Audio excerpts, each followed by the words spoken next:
Oh, so you brought money from London? 20,000. $20,000. Pounds. Pounds. And that's what I invested in renting the space and doing a nightclub, inviting people, you know. 20,000 pounds. Yes. In 2002. 2002. Well, I thought you were supposed to be. I came in 2001, but 2002 is when I did it. But you're supposed to be in school because I know you went to Accra, you went to Apam, and then you went to UK. You went to study in the Yeah, but UK. why would I be in school when I came? So from you were England? working in the UK.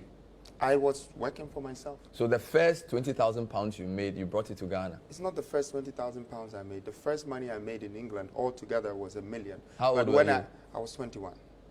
You were 21. Yes. You made £1 million Yes. in London.